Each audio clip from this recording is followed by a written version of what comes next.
Alors, nous sommes dans Pirkei Avot, Perek Hei. Nous sommes Mishnah Gimel, Perek Hei, Mishnah Gimel. Asara Nisyonot, Nitnasa Avram Avinu alav shalom. Vamad bekulam. 10 Nisyonot, 10 épreuves. Nitnasa a été éprouvé à Avram Avinu alav shalom, sur lui la paix. Pourquoi ici la Mishnah dit alav shalom? Sur tous les gens on dit alav shalom, on pourrait dire. Et on ne trouve pas dans tout Pirkei Avot chaque fois quand on cite des Chachamim, on ne cite pas alav shalom. C'est sous-entendu. Même quand la Gemara cite des Nevi'im, on ne cite pas toujours Shmuel Amar, Shmuel HaNevi Amar, on ne dit pas toujours alav shalom. Du temps en temps, c'est marqué dans Chazal le mot alav shalom. Pourquoi des fois oui et des fois non? On dirait que c'est... Des fois, on veut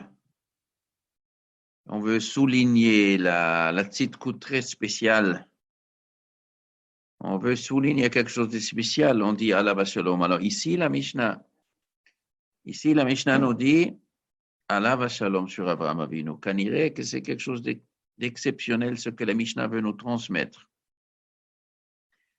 Alors, Asara Nisim Nitnasa Asara Nisyonot. Donc, 10 épreuves que Hachem, il a fait à Avraham Avinu, va Amad Bekulam. Il a réussi tous.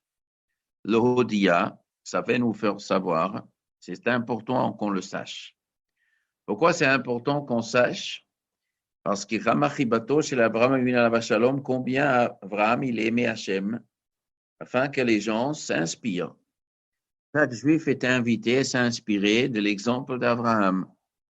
Ça veut dire chaque nisayon qu'un juif il peut avoir, et il veut savoir réussir, j'ai réussi ou je ne réussis pas, eh bien, il faut s'inspirer d'Avraham Avinu. Il avait des nisyonot, il a réussi. C'est-à-dire quoi? Il avait 10 nisyonot. C'est-à-dire quoi 10 nisyonot? Nous avons chaque jour 100 nisyonot. Et lui, il avait dans sa vie des 175 ans, il avait 10 nisyonot. 10 nisyonot et 175 ans partagés par 10, ça fait, c'est quoi? Chaque 17 ans, il avait nisayon, moyennement. Bien sûr que quand on dit nisyonot, ça veut dire le top de ce qui peut arriver. Qu'est-ce que c'est un nisayon? Nous pensons nisayon, c'est ça. Il y a beaucoup de nisyonot. Quand on regarde le Chumash, les 10 nisyonot d'Avraham Avinu, pour saisir quel est le nisayon, c'est pas du tout pashut. Premier nisayon, quel étaient les 10 nisyonot d'Avraham Avinu? Premier, il y en a qui disent que c'est qui se fait jeter dans la pour Kasdim. Il a dit non, il y a un Dieu et il se fait jeter dans la fournaise. Ou d'autres ils disent le premier c'était Lech lecha me'artzecha me'uladcha me'bet avicha. Après qu'Avraham Avinu il avait déjà beaucoup de monde, il a drainé déjà beaucoup de gens. Et un nefesh sherasu b'Haran.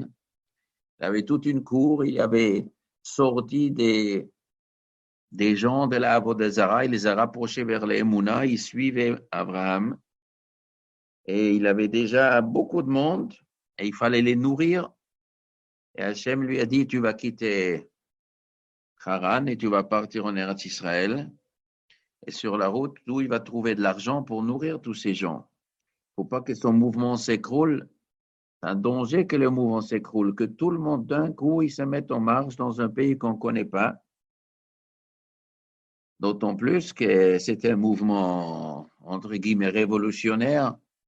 Il n'a pas eu que des amis, que le monde entier était contre eux et il luttait contre le monde.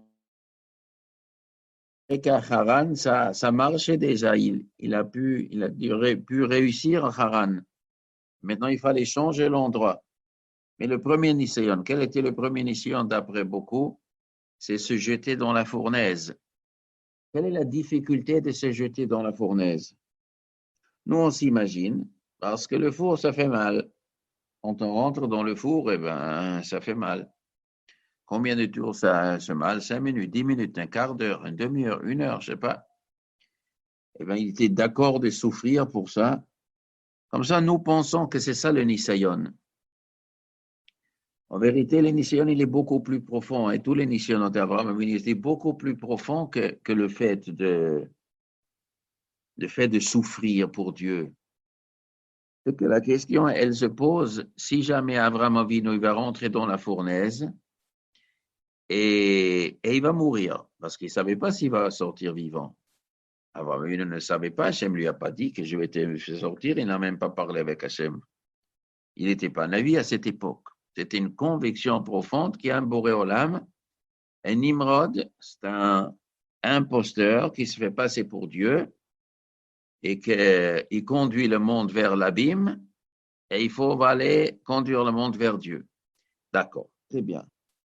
Alors il a décidé que moi je vais dire la vérité au monde. Mais maintenant qu'on lui demande d'aller dans la fournaise, alors quoi? S'il va mourir, je ne serai plus là. Et après, qu'est-ce que j'ai gagné? Qu'est-ce que moi je gagne? Plutôt, qu'est-ce que Dieu gagne? Le seul homme qui disait la vérité, il disparaît. Alors le monde va continuer. Ça y est, le dictateur, il a gagné. Et le dictateur, il continue, et le monde va continuer dans l'obscurité. La logique dit que non, que je vais mentir aujourd'hui. Je vais dire, d'accord, ben c'est d'accord, je retire ce que j'ai dit. Dans ce cas-là, Nimrod, il ne va pas les tuer. Ça y est, il a échappé. Une fois qu'on a échappé, qu'est-ce qui l'empêche de prendre un billet, partir loin, comme il a dit après, comme il a fait après. Il va partir loin. Et là-bas, il va recommencer. Il va recommencer à dire, mais loin de Nimrod. Maintenant, il se fait attraper par Nimrod, il faut aller loin. C'est beaucoup plus logique. D'après notre logique, c'est comme ça qu'il faut faire. Il ne faut pas mourir, justement. Et la vérité va être perdue. Tu veux la vérité, reste. On ment une fois. On n'a qu'à dire avec la bouche, d'accord, je retire tout ce que j'ai dit. Et il a dit non, je ne retire pas parce que je dis la vérité. Ça, c'est un phénomène. Et ce phénomène n'est pas seulement en public. Chez Abraham Avinu, peut-être toute l'histoire était en public. Et s'imaginez-nous que Nimrod, il aurait dit en privé, dis en privé que tu ne crois plus à ton Dieu, sinon je te tue. C'est possible que Nimrod, il a pris aussi au privé. Il a dit, écoute-moi, tu peux échapper, mais tu lui dis à moi que tu ne crois plus. Après, au public, tu ne parles plus. Après, tu fais ce que tu veux. Mais devant moi, que tu nies Dieu. Eh bien, on n'a pas le droit de nier Dieu, même en privé. Quel est le pshat? Mais qu'est-ce que ça gêne au bon Dieu? En quoi ça gêne au bon Dieu que je mens une fois, je vais sauver un homme et je vais sauver ceux qui disent la vérité? Et c'est comme ça le din il est. On n'a pas le droit de faire Avodah Zarah, on n'a pas le droit de nier Dieu, malgré que ça coûte la vie, et même si ça coûte la vie au seul survivant, au seul qui connaît la vérité. C'est quelque chose de très, très profond. Ça, c'est le Nicéon d'Abraham Avinu. Et c'était le Nicéon de beaucoup, beaucoup de Juifs. On demandait aux Juifs, dis que tu crois au christianisme, sinon je te brûle. Mais tu dis, tu crois, je te tue pas. Il dit, non, je dis la vérité. Je ne vais pas nier ma religion. Eh bien, je te torture. Ça ne change pas. Mais ce n'est pas seulement question de torture, mais toi, tu n'existeras plus. Il n'y a plus ce juif-là. Ce n'est pas grave. Ça, ce n'est pas notre problème. Moi, je ne nie pas Dieu. C'est quelque chose de très profond et c'est comme ça qu'Abraham Avinu a commencé. Et tous les missionnaires d'Abraham Avinu, c'est pas la simple chose parce que c'était difficile. Après, un des missionnaires d'Abraham Avinu, c'est quoi? Qu'il est parti en Égypte. Et elle était très belle, Sarah. Abraham Avinu, il a dit, ils vont voir une belle femme, ils n'ont jamais vu ça. Et ils vont, Paro, il va la prendre. Et après, ils vont dire, c'est ma femme. Elle a un mari. Eh bien, on ne peut pas prendre une femme mariée, on va tuer le mari. Donc, Sarah, tu vas dire que je suis ton frère. Et pas que Sarah, elle a dit, c'est mon frère. Abraham, elle a dit, c'est ma sœur. Ensuite, tout le monde, toute la cour d'Abraham Avinu, tout le monde a dit, oui, c'est frère et sœur, c'est frère et sœur. Bon, frère et sœur, on peut prendre la femme, elle est célibataire. Très bien. Où est le Nisayon d'Abraham Avinu? Il ne voulait pas mourir. Il ne voulait pas qu'on le tue. Mais il va se passer ici un adultère. Il va faire un adultère, Paro, avec elle. Et pour l'adultère, il faut donner la vie. Qu'est-ce que ça veut dire qu'Abraham Avinu, il cache, il dit c'est ma sœur, il laisse faire l'adultère? Non, ce n'est pas de l'adultère. Pourquoi? Parce qu'elle sera forcée. Parce que Paro, il va la forcer. Une femme, quand elle est forcée, n'est pas obligée de donner la vie. C'est un homme qui va donner la vie. La femme, elle est passive, elle n'est pas obligée de donner la vie. Très bien, mais c'est quand même pas très joli. C'est pas très joli. Et qu'est-ce que toute sa cour va dire? Mais c'est Abraham, il est un peu méquille, il fait des coulottes. Dans Rilarayot, il fait des coulottes. Spécialement au moment où sa vie est en danger. C'est une question pour tout ce qu'il enseignait. Évidemment, Abraham Avinu, d'abord, il enseignait les Sheva Mitzvot Bnei Noach. Et quand il enseigne chez Bnei Noach, ce qui est le plus grand Yetzirah, c'est quoi? C'est argent, c'est volé et des histoires des mœurs. Donc, quand Abraham Avinu l'a prêché année après année, il est allé faire la guerre contre les mœurs de sa génération. Alors, dans les mœurs de génération, il y a inceste, il y a bien sûr, on ne touche pas une femme mariée. Donc, Abraham Avinu n'arrêtait pas à presser, on ne touche pas, il fallait changer la nature de toute la région. Et maintenant, ça arrive chez lui un danger, ça y est, il met sa femme sur un plateau d'argent pour Paro. Mais c'est une honte pour lui, et pas seulement une honte, tout il peut s'écrouler. Tout le système peut s'écrouler. Et Abraham lui dit, mais c'est comme ça qu'il faut que je fasse maintenant. Il n'y a pas de solution. Hachem me demande maintenant de risquer le tout pour le tout. Il faut que je reste en vie. Et comme ce n'est pas une avéra, je risque le tout. Et en plus, bon, il s'est appuyé que Paro, il ne va pas toucher. Il ne va pas toucher Sarah. Comment il ne va pas toucher Sarah? Sarah, elle va frapper. Elle va dire au malach, frappe, et il a frappé. Et toute la maison de Paro est tombée malade. Vaïnaga Hashem et Paro, vet beto, negaim gedolim. Jusqu'à Paro, il est venu, il a rendu le matin. Mais ça, c'est un S.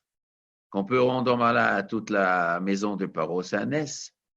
Les gens autour d'Abraham, ils n'étaient pas si sûrs que va arriver le NES. Peut-être Abraham, mais peut-être aussi, il n'était pas si sûr. Il comptait sur le petit coup de Sarah qu'on ne va pas la toucher. Tu comptes, mais ce n'est pas si sûr que ça va arriver. Entre-temps, les gens, ils peuvent te soupçonner. Tu n'es pas nickel. Et il a dit, mais non, je suis obligé de rester vivant. Alors, quand il s'agissait Ur-Kasdim, il était en danger, il était d'accord de donner sa vie. Quand il s'agissait de Sarah, il n'était pas d'accord de donner sa vie. Ah, il faut décider. Les lois de Dieu exigent de donner la vie ou ils n'exigent pas de donner la vie? Une fois oui et une fois non. Et quand ça oui, il faut donner la vie. Malgré qu'après le tzaddik n'est plus là. Quand il ne faut pas donner la vie, il ne faut pas donner la vie. Il faut que le tzaddik reste vivant. Mais qui a dit à Abraham Avinu que comme ça il faut agir?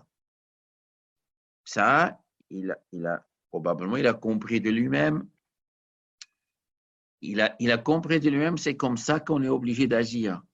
Mais c'est un peu plus compliqué que ça. Est-ce qu'un goy, il est mechouyav de la mitzvah de Kiddush Hashem? Maintenant, nous avons reçu la Torah, Venikdashti betoch bnei Israël. Il y a un halakha qu'il est mieux pour les Juifs de mourir pour pas nier Hashem. Est-ce que ça existe pour le goy? Non. La Gemara nous dit dans le Sechet Sanhedrin, le goy, il n'est pas obligé de mourir pour pas faire Avodah Zarah. Si un goy va dire à un autre goy, fais Avodah Zarah, non, sinon je te tue, il a le droit de faire Avodah Zarah. C'est que pour les Juifs. Mais Abraham Avinu, il n'était pas juif, il n'a pas reçu la Torah. Donc il était sous la règle de goy, et le goy, il a le droit de quoi? De lui renier Dieu. Donc Abraham Avinu, il avait le droit de renier Dieu quand il était au Kasdim. Il ne l'a pas fait. Parce qu'il a senti que lui, il est obligé de se comporter ici comme un juif. Il n'y avait pas juif, mais il a senti qu'en vérité, qu'il y a quelque chose de plus que le comportement. Hachem lui demande à un goy. Il a demandé à Adam Arishon le comportement d'un goy. Il ne faut pas faire Avodah Zarah, mais en danger de mort, on a oui le droit. Mais un comportement plus élevé que ça. Ça, c'est le comportement qu'Hachem lui demandait après aux Juifs de faire. Et dans cette grande madriga, il faut lui mourir pour ne pas dire un mot contre Dieu. Et il a décidé, il faut que je me comporte comme ça. Et malgré, donc c'est une espèce de midat chassidut, mais je suis obligé maintenant de faire, je dois faire cette midat chassidut. Malgré que je suis le seul qui connaît la vérité, et bien c'est Kedai que peut-être le seul qui connaît la vérité, il meurt, mais il reste fidèle à son principe. Et ça c'est une mission très, très amok, parce qu'il joue ici, pas qu'avec sa vie, il joue avec l'humanité entière.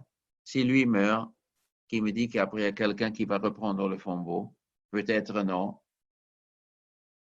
Et ça, c'est un grand Nisayon. La même chose pour Yitzhak Avinu, quand il a fait la Akida, le 10e Nisayon. Hachem, il a dit, Ki Yitzhak Yikar el Chazara. Donc, toute ta descendance, Abraham, il va passer par Yitzhak. Ishmaël, ça ne passe pas par Ishmaël. Ishmaël, ça ne passe pas. Comme ça, Hachem lui a dit. Il a prié pour Ishmaël, il a dit, je vais faire un grand peuple, mais Yitzhak Yikar el Chazara. Toutes les promesses du peuple élu de Torah, ça vient de Yitzhak. Maintenant, Hachem lui demande que Yitzhak, tu vas les égorger.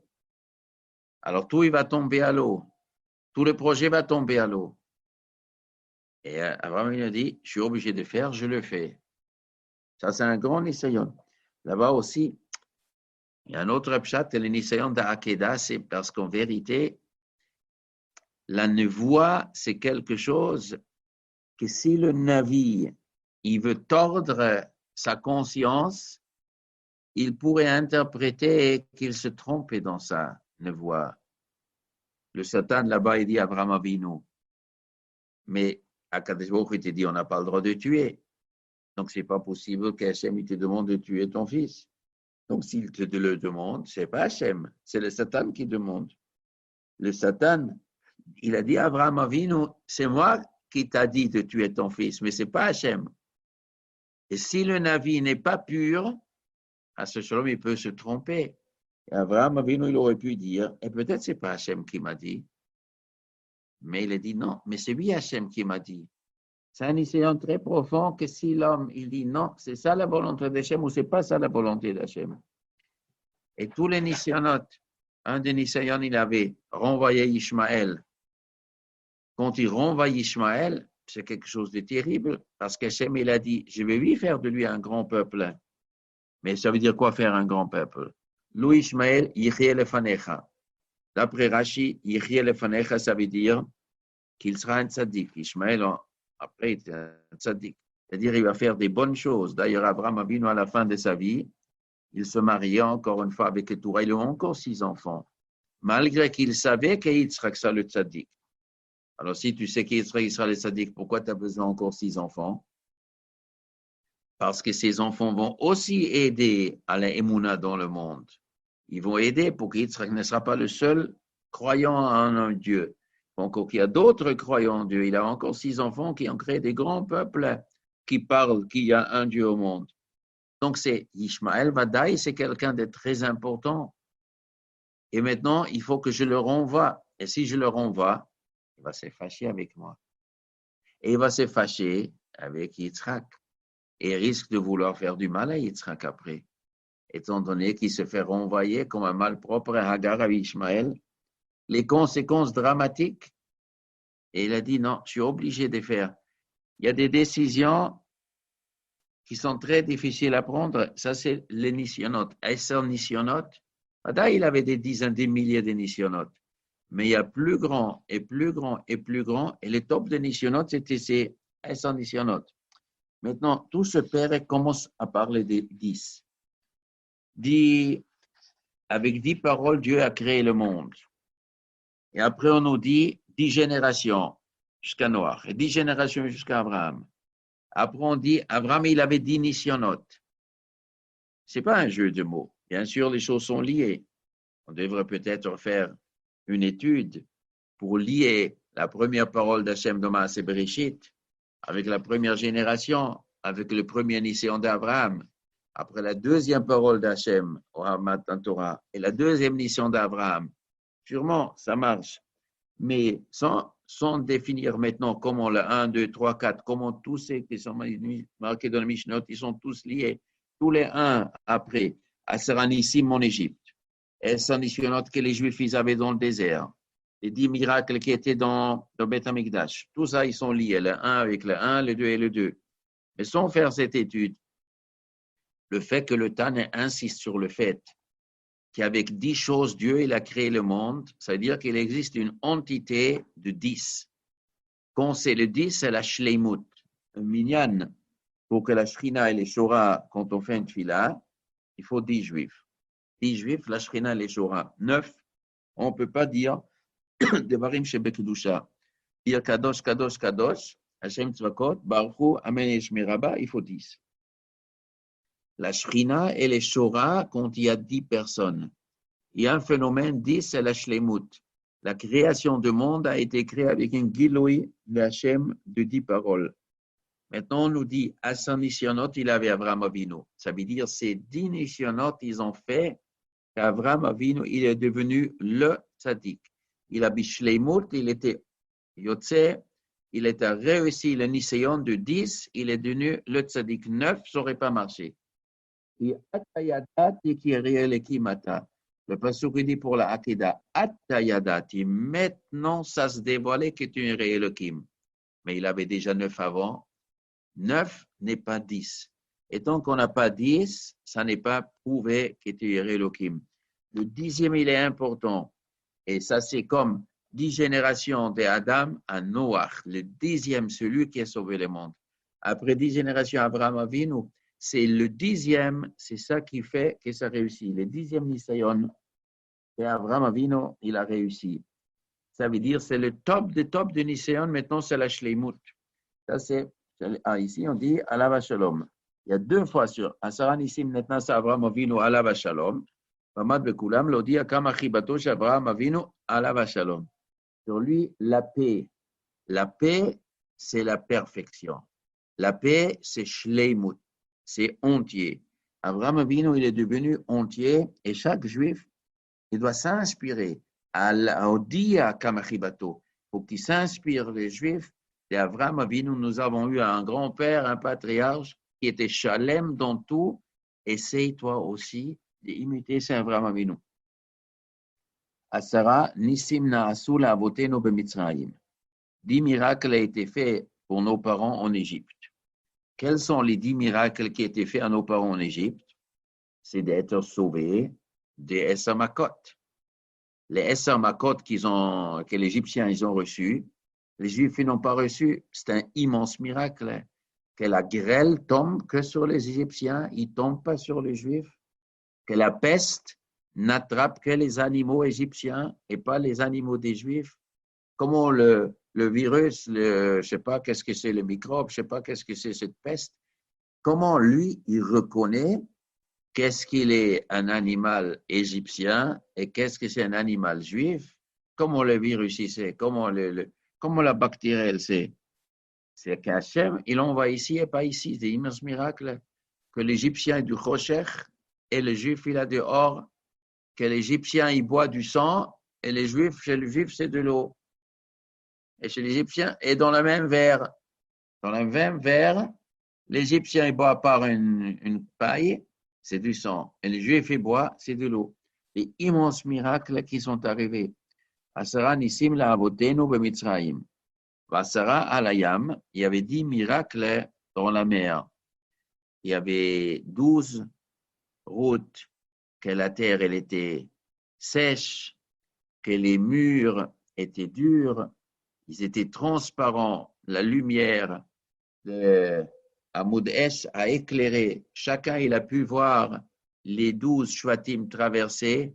C'était comme des cristal les murs. Ils ont pu boire l'eau sans qu'il y avait du sel dedans. Il y avait un plafond au-dessus dans ce tunnel. Et le tunnel était ronde. Ça veut dire, sur la ronde, côté qu'ils sont rentrés, ils sont sortis. Ils n'ont pas traversé les Yam Souf d'un côté à l'autre côté. Quel est mettre le pshat? Pourquoi Hachem les a fait rentrer et sortir du même côté? Pourquoi il ne les a pas fait traverser les Yam Souf d'un côté à l'autre côté? Parce que le texte, il dit que quand les Juifs sont sortis, ils avaient peur que les Égyptiens, ils ont sorti par l'autre côté. Et après, ils vont revenir pour les faire du mal. Donc, qu'est-ce que c'est Hachem, il a fait? Israël et à Mitzraïm mettent Sfatayam. Ils ont vu les cadavres morts. Et chaque Juif, il a reconnu son bourreau. Et là, il s'est calmé. Ils ont vu, ça y est. Ils se sont libérés de cette peur. Ils étaient apeurés, ils étaient terrorisés. Chaque Juif était terrorisé par ce goy qui l'a frappé. Quand il a vu ce goy-là mourir, il a vu mort, Chazal s'est marqué, ils n'étaient pas encore morts. Le goy, il a encore ouvert les yeux, il a vu les Juifs, et les Juifs, il a vu, voilà le bourreau, et là, le goy, il est mort. Comme ça dit Chazal. C'est voilà, maintenant, je suis libéré de ce bourreau. Et ça, c'était une grande joie qui a amené après Hazar Moshe. Et ça, c'était possible que parce que les Juifs sont sortis le même endroit, qu'ils sont rentrés le même côté. Si les Juifs ils seraient sortis l'autre côté, ils auraient pu imaginer que les Égyptiens ils sont sortis à derrière. Comment ils auraient vu les cadavres? Hein? Et comme c'était le même côté, donc ils ont pu voir tous ces cadavres. Tout était calculé, Minashamaim. Il y avait Essa Makot, et Hachem il a fait Al-Hayam. C'est Essa Makot aussi, correspond au Essa Nisionot d'Abraham Avinu, etc. Essa Nisionot, Nisu Avotenu Tamakom Baruchu Bamidbar. Donc, il y avait 10 tests de nos parents avec Akadosh Baruch Hu dans le désert. Chez Neymar, comme on dit, Vainasu Oti Ze Essa Pamim, Velo Shamu Bokoli. Ils m'ont testé, ça fait maintenant 10 fois, ils n'ont pas écouté ma voix. Alors ici, souvent les gens, ils saisissent pas quel est le sens de la Mishnah. On pense que Dieu, il a testé les Juifs 10 fois. Non, il n'est pas marqué dans la Mishnah que Dieu a testé les Juifs 10 fois. Cette Mishnah nous dit que les Juifs ont testé Hachem 10 fois. Eser nisionot nisu avotenu et hamakom. Les Juifs, ils ont testé Dieu. Sheneemar, vayenasu oti ze esapamim. Les Juifs, ils m'ont testé. C'est le contraire d'Abraham Avinu. Abraham Avinu, Dieu, il a testé Abraham. Je veux savoir si Abraham Avinu est juste ou il est injuste. Je veux savoir s'il est fidèle ou il est infidèle. Et Abraham, il a montré qu'il est fidèle. Très bien. On aurait pu croire que Dieu, dans le désert, il a dit, je veux savoir si les Juifs sont fidèles et je leur fais un test. Et on va voir s'ils sont fidèles. Non, ce n'est pas ça qui est marqué ici. Ici, il est marqué que les Juifs, ils ont fait un test à Hachem. Si quoi? Si lui, il est fidèle. Ils voulaient savoir, est-ce qu'il est costaud Hachem? Est-ce qu'il est prêt à leur aider? Est-ce qu'il est capable de leur aider? Est-ce qu'il a envie de leur aider? Est-ce qu'il est prêt à leur aider? Ça, c'est ce qu'ils ont testé Hachem. Comment ils ont testé Hachem? Comment ils ont testé? En l'énervant, en essayant d'énerver. Chaque fois quand il n'y avait pas de quoi manger, il n'y avait pas de quoi boire, on va se rébeller. Et alors, on va voir s'il s'énerve. On veut savoir si Hachem Be'emet, il est prêt à remplir notre volonté malgré qu'on l'énerve. Qu'est-ce que ça veut dire? Pourquoi ils veulent tester Hachem? Ils veulent savoir, il veut nous prendre pour son peuple. Est-ce que nous faisons une bonne affaire? Et pourquoi pas? Oui, parce que si nous sommes des tzadikim, on a vu les miracles en Égypte, et nous sommes des tzadikim, alors Hachem, il sera content de nous. Mais si on ne sera pas tzadikim, peut-être il va nous punir comme les Égyptiens. Alors dans ce cas-là, peut-être ça ne vaut pas la peine de devenir le peuple de Dieu. On ne va pas les suivre. On va les suivre si il sera gentil avec nous, même si nous, on l'énerve. Mais il sera gentil avec nous si l'on l'énerve. On va essayer, on va l'énerver. C'est un genre de test comme il y a des enfants en classe. Les enfants, ils ont un nouveau prof. Il est dur ou il n'est pas dur? On va essayer. Le premier jour, on va faire l'idiot. Et s'il est faible, on va voir où il intervient. Il est dur, il faut se tenir. On va voir jusqu'où on peut faire l'idiot. Ça, c'est ce que les Juifs, ils ont fait. Chaque fois, on va montrer qu'on n'est pas content, puis pas quoi manger. Quoi, ça fait 3 jours qu'on marche et on ne trouve pas de l'eau, mais on n'est pas content. Non, ça ne marche pas du tout. Ça veut dire quoi ça? Et on va voir sa réaction. Si la réaction d'Hachem, il est bon, je me suis trompé. Bon, alors nous aussi, on se trompe. Nous aussi, on se trompe et on va retourner à la maison, on va retourner en Égypte. On va continuer cette aventure si vraiment Hachem, il est prêt de nous aider et nous fera tout ce qu'on veut. Alors, 10 fois, ils ont fait. En vérité, ils auraient dû être convaincus plus tôt. Ça, c'est le problème. Déjà, à la sortie d'Égypte, ils auraient dû déjà voir qu'Hachem, il est là, il leur aide, il leur a tout fait. Mais ils avaient un manque de confiance en Hachem. Et cette manque de confiance, ils voulaient tester si Hachem vraiment il est attaché à eux. Ça, il m'a pris 10 fois les Meraglim. Alors là, Hachem il a dit, maintenant c'est trop. Là, vous avez exagéré. Ça, je ne suis pas d'accord. Vous avez dépassé la ligne rouge. Vous avez dépassé la ligne rouge. Vous pouvez raconter à vos enfants que vous avez dépassé la ligne rouge. Et voilà. Sachez, ici, ça ne passe pas plus. Asara Nissim Nasu Lavotenu Bebet Hamikdash. 10 miracles ont été faits à nos parents dans le Bet Hamikdash. Lo ipi la isha merer besara kodesh. Jamais une femme, elle a perdu son fœtus à cause de la viande kodesh. Ça veut dire quoi? La viande qui grille, et beaucoup de viande qui grille, à plus forte raison. C'est une odeur très très forte. Et la graisse qui grille, la viande qui grille, il y avait beaucoup de femmes au Beth Amikdash aussi. La femme, elle est enceinte. Des fois, elle dit, j'ai besoin de manger. Et si elle ne mange pas, elle va faire une crise. Jamais une femme, elle a fait une crise. Jamais. Pourquoi pas? Parce que c'est Bessar Kodesh. Ça veut dire, ici, la Mishnah nous dit à merveille que les femmes juives avaient une telle sainteté qu'elles ont senti qu'il faut que je me calme. C'est comme l'histoire de Yom Kippour, il est marqué dans la Gemara, une femme enceinte, qu'elle sent une odeur d'un bon plat, et elle dit Yom Kippour, il faut que je mange, sinon elle risque de perdre le bébé. La Gemara nous raconte qu'est-ce qu'on fait. On lui chuchote dans l'oreille, c'est Yom Kippour aujourd'hui. C'est possible que ça calme. Ah, Yom Kippour, tu te calmes, mon fils. Ou elle ne se calme pas. La Gemara nous raconte, il y avait une femme qui est venue chez Rabbi, j'ai besoin de manger.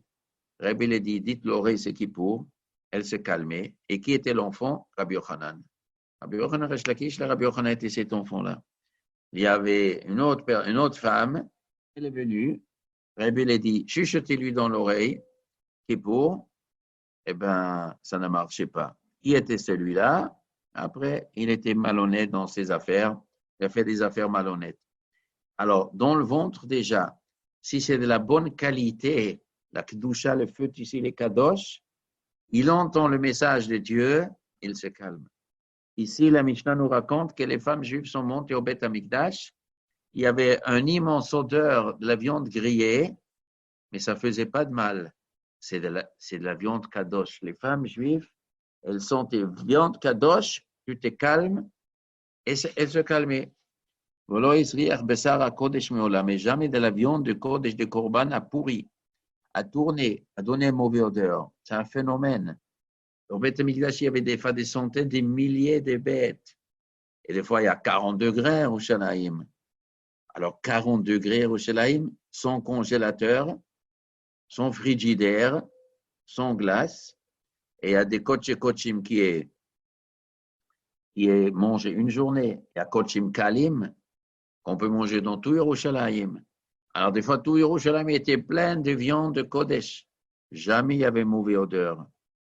Et ça, c'est le Kodesh, elle ne pourrit pas, c'est un S. Jamais on avait vu un insecte dans le Bet Mitbachaim, dans le laboratoire qui est au Bet Amikdash. Bet Amikdash, on a égorgé les bêtes, après il faut enlever la peau, il faut ouvrir, et après à la saleté, l'estomac, on ouvre l'estomac, on fait sortir tout, on lave tout à l'extérieur, sur des centaines, sur des milliers de bêtes, Et on sait très bien que les mouches, elles aiment là où il y a cette odeur. Jamais on a vu un zouv betamid b'chaim. Ça veut dire que les zvouvim respectent l'Yerushalayim, le Beth Amikdash. Les zvouvim, la nature, respecte. Ça montre, Hashem, il a fait un nez au peuple juif. Pour lui, Raker et Yom Gadol, Yom Kippour, jamais est arrivé un pancher. C'est pas seulement un kéri, c'est tous les tumot. Une touma, il y a toutes sortes de tumot, une souris morte. Là, il peut y avoir autre chose, c'est-à-dire un événement qui fait que le Kohen Gadol, il est disqualifié. Ça n'est jamais arrivé. Et la pluie n'a jamais éteint le feu qui était sur le bois de la maracha. Pourtant, quand il pleut fort, un feu qui est à l'extérieur, en Australie, il y avait des feux de forêt de folie, mais quand il a plu, ça éteint. Eh bien, la pluie n'arrive pas à éteindre ce feu. Le feu au Beth Amikdash représente la flamme du peuple juif vers Hachem. Les Juifs, ils sont chauds pour Avodat Hachem. Et les Juifs, ils sont tout le temps chauds. Donc, jour et nuit, jamais. Pendant 4 siècles, ça n'est jamais éteint. Pour montrer que les Juifs, ils étaient toujours attachés à Hachem. Et le vent n'a jamais fait dévier le Hamoud et Hashan, la fumée qui monte. Ça veut dire autour de Misbech, il y a beaucoup de fumée qui monte. On brûle une vache, 2 vaches, 10 vaches, 20 vaches, ça donne une immense fumée. Et donc, quand le vent il arrive, je ne sais pas si vous étiez déjà à côté d'un feu, un grand feu, et le vent il vient, le vent il souffle. Qu'est-ce qu'il arrive? Que le fumée, il va 2 mètres, 5 mètres, 10 mètres, 20 mètres à côté. Mais autour de Misbech, il y avait des Kohanim. Dans toute la Hazara, il y avait des centaines de Kohanim. Et souvent, le Kohen était sur le Misbech, évidemment. Il monte, il tourne autour du Misbech. Il y a 4 coins. Il y a des choses qu'il faut faire dans les différents coins. Et il marche en haut du Misbech. Imaginez-nous une bourrasque de vent, il vient. Elle souffle le fumée. Eh bien, on s'étouffe. On est en plein fumée, on ne peut plus respirer. Ou on peut tomber. Le Misbech était dit à motte hauteur, 5 mètres hauteur. Il était au bord. Il peut tomber par terre s'il ne peut pas respirer. Et une bourrasque de vent à côté d'un immense feu, c'est dangereux. On demande les pompiers. Les pompiers, ils s'éloignent d'un feu. Et pas seulement du feu, du fumée. Le fumée, on dit, ça tue encore plus que le feu. Alors, qu'est-ce qu'ils ont? Des masques. Comment ils marchent les pompiers? Ils ont des masques. Des fois, ils ont des masques à gaz qu'ils doivent rentrer. On ne peut pas rentrer comme ça dans le fumée. Le fumée, c'est archi dangereux. Et bien, au Beth Amikdash, avec tous les centaines de Kohanim ou milliers et de tous les Juifs là-bas, jamais est arrivé. Le fumée montait tout droit.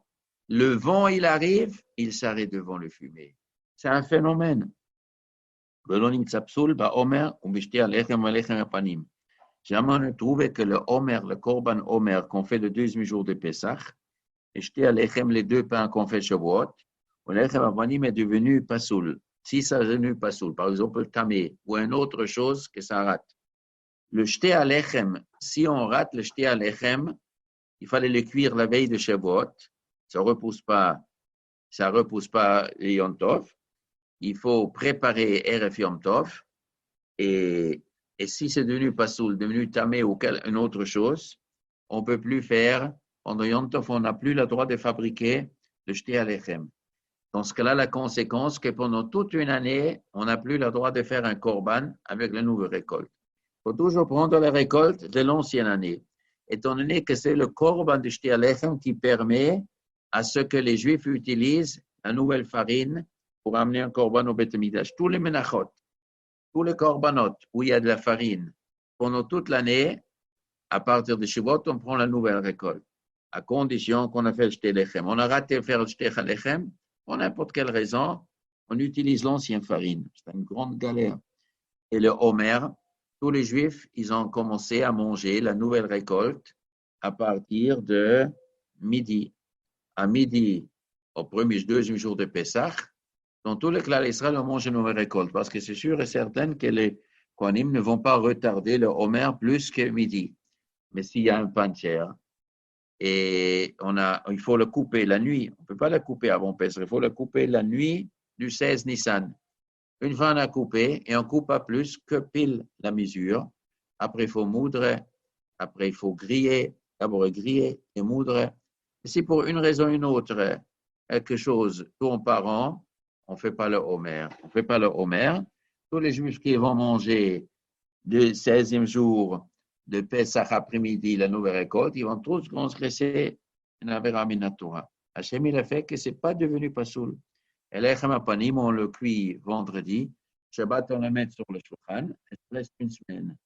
Et s'il y a un psoul, il faut les enlever. C'est nu tamé, il faut l'enlever. Et pendant une semaine, il n'y a pas l'Echem Apanim. Mais l'Echem Apanim, l'Echem Apanim, le fanaï tamid. Il faut que tout le temps, l'Echem Apanim, il est sur la table, soit le pshat, c'est ça qui donne la bracha, ou des choses, inyanim, amukim. Il faut que l'Echem Apanim, il sera tout le temps sur la table. C'est archi dommage et une honte qu'il n'y aura pas de l'Echem Apanim sur le shulchan. Omdim tsefufim ou mishtachavim revachim. Les Juifs au Beth Amikdash, parfois, ils étaient debout, tsefufim, serrés, collés, comme des sardines. Le mot tsefufim vient du mot tsaf. Tsaf veut dire flotter. C'est-à-dire quoi flotter? Quand les gens ils sont pressés, et ils sont à la métro tellement pressés, des fois, on n'a plus les pieds par terre. 1 sur 2, son corps il se lève. Tellement pressé, on se lève comme des sardines dans la petite boîte. Après, le Kohen Gadol, il se prosterne et il dit le Shem HaMeforash, Ifne Shem Titaru, Akonim Baham, Hayu Bazara, Shayu Shomim et Shem HaGadol, יוצא מפי כהן גדול, היו קוראים ומשתחווים ומודים ואומרים ברוך שם כבוד מלכותו לעולם ועד. Donc, quand on entendait le nom d'Hachem, on se prosternait. Et pour se prosterner, il faut de la place. Combien de la place? Étalée. Hishtachavaya, ça veut dire s'étaler entièrement. Korim, une kriya, c'est de mettre le genou par terre. Krida veut dire le genou par terre et la tête par terre, le front par terre, ça c'est Kida va yikod va ishtachave. Ishtachavaya, ça veut dire étaler entièrement. Donc pour étaler entièrement, il faut 2 mètres. Chaque juif il a besoin de 2 mètres. Et encore les mains plus loin, ça fait 2 mètres 20. Pour 2 mètres 20. Et la Gemara nous dit que tous les juifs Yom Kippour ou les Yamim Tovim, quand c'était bourré, tout le monde il avait la possibilité de se prosterner. Et ils avaient de la place de se prosterner. Comment c'est possible? C'est impossible. Quand il y a 100 000 personnes dans une place, avec des murs, entourés par des murs, et avec les 100 000 personnes qui sont dedans, ils sont bourrés comme des sardines, le seul moyen, c'est il faut ouvrir la porte, il faut qu'une partie sorte. Sinon, on ne peut pas bouger, on ne peut pas se prosterner. Et on a pu se prosterner. Quel est le pshat? Ça veut dire que quand le Kohen Gadol, il dit le Shem HaMeforash, il y a une ambiance qui fait qu'il y a d'autres dimensions. Les dimensions Gashmi, ils disparaissent. Il y a au Beth Amikdash un phénomène, une nature dans une autre nature. Il y a les règles de la nature qui régissent les comportements et les dimensions dans ce monde. Dans ce monde, il y a des dimensions. 10 personnes dans 1 mètre carré, voilà, c'est ça que ça donne. Il est impossible pour 10 personnes dans 1 mètre carré que chacun il se prosterne, il a 2 mètres pour lui. Si 10 personnes, chacun a 2 mètres, ils font 20 mètres carrés. Ça ne marche pas dans 1 mètre carré. Oui, mais il y a une autre dimension. Il y a une autre chose, il y a quelque chose de céleste. Et ça, c'est quelque chose que les Juifs, ils le voyaient chaque Kippour, ils le voyaient chaque Yom Tov. Omdim tsefufim, umishtachavim ravachim, il existe un phénomène, c'est le Ma'al Aminateva qui existait ici. On dit un tchouva de Khatam Sofer qui dit qu'il a vu une fois. Il a dit qu'il a vu une fois, mais il ne peut pas l'écrire, il ne peut pas le détailler parce que des miracles, on ne dévoile pas. Mais oralement, on sait comme ça, la tradition, il dit que tous les rabbanim d'Hongrie, ils ont reçu de leurs parents, que le Khatam Sofer faisait allusion à un événement qui était à Presbourg, il était Bratislava. En Tchéquie, il y a une ville qui s'appelle Bratislava et s'appelait Presbourg à l'époque. Et il y avait un Beth Midrash, et on avait des photos après de ce Beth Midrash de Khatam Sofer. C'était un Beth Midrash, moi je ne me rappelle pas combien, il me semble d'avoir vu aussi une photo. Ils étaient là-bas, 400 personnes qu'ils ont étudiées. 400 les Talmidim de Khatam Sofer. Al-Pider et Khateva, c'est impossible. On mesure, ce n'est pas possible. Ils ont tous étudié là-bas. Khatam Sofer, il dit, il y a chez nous quelque chose, mais je ne peux pas le dire. C'est l'ignan de Omdim Soufrim Mushtachavim Rebachim. Velo Hizik, cette histoire d'Omdim Mushtachim Rebachim, ce n'est pas seulement Kippour. Il y a encore un jour qui avait probablement plus. C'est la veille de Pessah, quand on fait le Korban Pessah. Alors, combien de Juifs ils étaient au Beth Amikdash? Il est marqué dans la Gemara qu'Agrippa Samelech, avant le Korban du Beth Amikdash, et voulait savoir, mais combien de Juifs à Yerushalayim pour festoyer le Pessah? Il a dit au Kohanim, vous allez compter les Korbanot. Comment vous allez compter les Korbanot? Chaque Korban, chaque mouton, on fait sortir les deux reins. On fait les reins et la graisse des reins. On le fait sortir, on l'amène chez les Kohen et le Kohen le met sur le Mizbeach. Donc, il a dit à tous les Kohanim, il y avait autour du Mizbeach les Kohanim, vous amenez cette graisse en haut et vous comptez. 1, 2, 3, 4, 5. Vous allez compter, comptabiliser. Ils ont comptabilisé 300 paires, ça veut dire 600 000 reins, ça veut dire 300 doubles. Donc, il y avait 300 000 moutons. On a fait la shrita du Korban Pessah. Donc, 300 000 moutons, et on faisait la shrita du Korban Pessah en 3 fois. La première groupe, ils ont terminé et sorti. La deuxième groupe et la troisième groupe. Alors, moyennement, ça fait 100 000 moutons la première fois, 100 000 moutons la deuxième fois, 100 000 moutons la troisième fois. La masse n'était pas comme ça. La première fois, il y avait beaucoup plus que la troisième fois. Il faut imaginer, la première groupe, il y avait 130 000, et après, il y avait 100 000, et après 70 000. Bon, mais disons 100 000. S'il y a 100 000 moutons, chaque mouton, il y avait un membre de la groupe qui l'accompagnait. Donc, il y avait, la Gemara nous dit, minimum 20 personnes sur chaque korban. Donc, s'il y avait 300 000 moutons, minimum 20 personnes, donc il y avait 6 millions de Juifs qui mangeaient le korban Pessah. À part des vieux qui ne peuvent pas manger, des non-témim, etc. Il y avait 6 millions de Juifs. Maintenant, 300 000 moutons, ils étaient enfermés et les portes de la Hazara étaient fermées, dit la Mishnah. La porte, elle se fermait tout seul d'ailleurs. Et une fois qu'il y avait assez de monde dedans. Donc, 300 000 moutons plus 300 000 personnes. Il faut combien de places? Le Stade de France. On peut faire entrer dedans 300 000 hommes avec 300 000 moutons. Je ne sais pas, il faut calculer. Mais la Hazara n'était pas le Stade de France, la ville. Elle était beaucoup plus petite. Il y a la longueur, la largeur. Il y avait 187 amot. Sur 187 amot, et de ça, il faut enlever encore beaucoup parce qu'il faut enlever les Heichal et la Kodesh Kodashim. Et encore des autres chambres, les Lishkata Sanhedrin, une partie. Alors, on calcule combien ça reste. Il y avait 300 000 moutons, il y avait 300 000 personnes en plus. On faisait la shrita. Pour faire la shrita, il faut avoir un peu de la place. Il faut bouger la main avec le couteau. On fait la shrita. Après, il faut de la place pour dépecer et pour enlever les entrailles et pour laver. Et après, on donne la graisse au Kohen. Il l'amène au Mizbeach. C'était organisé, très beau, comme dit la Mishnah, de l'or, de l'argent, etc. Et tout ça, dans une petite place, c'est impossible. Ça n'existe pas. Ça n'existe pas. Et ça a existé. Et chaque Erev Pessah, ça a été la même histoire. Pas toujours, il y avait 300 000 moutons. Pas obligé. Mais Agrippa, s'il est compté, il y avait 300 000. Comptez bien. Ça veut dire c'est un merveille de merveille. Si on va filmer ça, je ne sais pas, quand il y aura le troisième Beth Amikdash, si on va filmer la scène peut-être, on va voir un film dans un film. On va voir de près, 1 mètre carré, 10 personnes, et il y a de la place pour tout le monde. Ça, c'est le Beth Amikdash, c'est un état dans l'état. C'est un monde dans un monde. C'est un monde céleste dans le monde terrestre. C'est un Gilui Shechina. Ça, c'est Asera Nissim. Omtim Tsefufim Umishtachavim Revachim. Et jamais un serpent ou un scorpion, ils ont fait un dégât à Yerushalayim. Ça, c'est aussi un phénomène. Aujourd'hui, je ne sais pas, peut-être il y a moins de serpents, scorpions, mais autrefois, on va dans tous les chasses.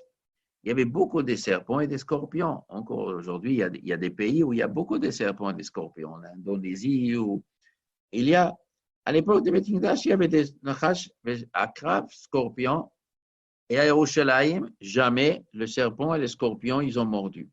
Soit qu'il n'y avait pas de serpents, scorpions, ils avaient peur de rentrer. À Yerushalayim, ils ne rentrent pas. Les serpents ont heureux, ils disent, ah non, c'est la ville de Dieu. Non, non, non, non, moi, j'étais au Gan Eden, j'ai fait une bêtise avec Adam Arishon, moi, je n'ai pas accès ici. Et ils ont compris tout seuls.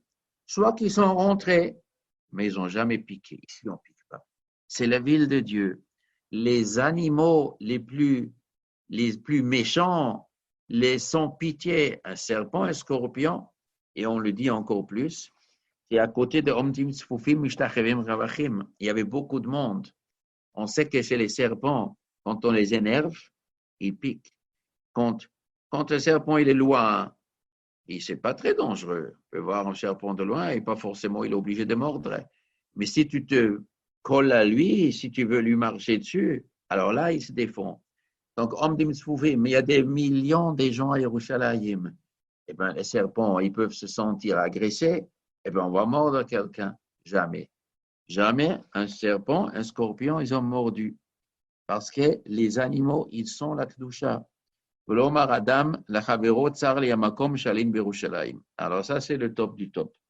Jamais un homme, il disait à son copain, Tsar li hamakom, il est trop étroit pour moi la place chez Aline pour passer la nuit à Yerushalayim. Comment était Yerushalayim? Mais quelle grandeur avait Yerushalayim? Ce n'est pas le Yerushalayim d'aujourd'hui. Yerushalayim de l'époque, il était petit. C'était petit. Avant, je disais encore en Pessah, il y avait au moins 6 millions de gens qui mangeaient le corps en Pessah. C'est-à-dire la masse, ça veut dire 7 millions de gens. Pour placer 7-8 millions de gens pendant plusieurs jours, plusieurs nuits, Pessah, un Yom Tov, et si un Shabbat en plus, bon, pas tout le monde y reste 7 jours, mais au moins Yom Tov on reste, et on arrive Erev Pessah, minimum Erev Pessah, on doit rester Yom Tov, après on part que le lendemain, et si un Shabbat, il faut rester encore un jour de plus. 6 millions, 7 millions de gens dans un petit endroit. Alors, peut-être c'est supportable, mais au moins, on se sent mal, on ne se sent pas à l'aise. Une famille arrive avec 13 enfants, ils s'installent à Yerushalayim, il y a 2 pièces, il y a ici un couple de gens, ils ont 2 pièces, notre 2 pièces, ils arrivent dans tout Eretz Israël, c'était pas arrangé comme des hôtels et machin, il y avait des gens qui habitaient Yerushalayim, mais eux, ils ont invité les Juifs, venez manger chez moi, venez habiter chez moi. Donc, le type, il a 2 pièces, il a 7 personnes dans sa maison, il arrive encore 30, encore 50 personnes. Il y a de la place pour tout le monde. Et le lendemain matin, où tu as dormi? Ou bien, tu avais de la place? Oui. Ah non, je n'étais pas du tout angoissé. C'est un phénomène. Jamais un juif, il a dit, c'est être pour moi la place chez Aline Yerushalayim pour passer Yerushalayim. Il y a ici un phénomène de Beth Amikdash, la Kedusha, elle crée des dimensions que nous n'avons pas l'habitude de voir en dehors du Beth Amikdash. Et ici, ce n'est pas seulement Beth Amikdash, c'est Yerushalayim. Il dit, Lo yizik nachash ve'akrab Yerushalayim, v'lo omar adam lechavero tsar li hamakom shalin b'Yerushalayim. Aussi, il n'y avait jamais un serpent qui mordait et jamais il y avait un manque de place dans tout Yerushalayim. Du Beth Amikdash a rayonné dans tout Yerushalayim. Et Me'olam, jamais, depuis la construction du Beth Amikdash jusqu'à la destruction du Beth Amikdash, malgré qu'il y avait des moments où les Juifs, peut-être, ils n'étaient pas si tzadikim. On nous raconte à l'époque du premier Beth Amikdash, on nous raconte à l'époque du deuxième Beth Amikdash, il y avait des gens pas bien, etc., malgré tous les balagans que des fois il y avait. Mais des fois, il y avait des guerres civiles chez les Juifs. Mais le Beth Amikdash, c'est autre chose. Même des Juifs pas très religieux. Mais le Beth Amikdash, c'est le Beth Amikdash. C'est un phénomène aujourd'hui. On dit toujours, on attend Mashiach, il va venir le Beth Amikdash. Et ça va me donner quoi, le Beth Amikdash? Eh bien, on va prendre des vaches, on va les égorger en mettant le sang sur le Mizbeach. Tu racontes ça à un juif, il va dire, c'est pour ça qu'on a besoin du Messie. Quoi? Le Messie, il est là pour qu'on mettra 2 pigeons sur le corps du Mizbeach. Il ne comprend pas très bien. C'est que les Juifs, ils sont en exil, ils passent tout, ils attendent, il y a une maison à la fin. Dans ces maisons, on va apporter les corbanotes. C'est qu'ils n'ont rien pigé, ils ne savent pas de quoi il s'agit. Il s'agit de Beth Amikdash, c'est un monde dans un monde de Gilui Shechina. Avec les yeux, on a pu voir des merveilles de merveilles, malgré qu'ils n'étaient pas tous tzadikim. À plus forte raison, quand il arrivera à 3e Beth Amikdash, qu'est-ce qu'il y aura comme lumière qui va sortir du Beth Amikdash?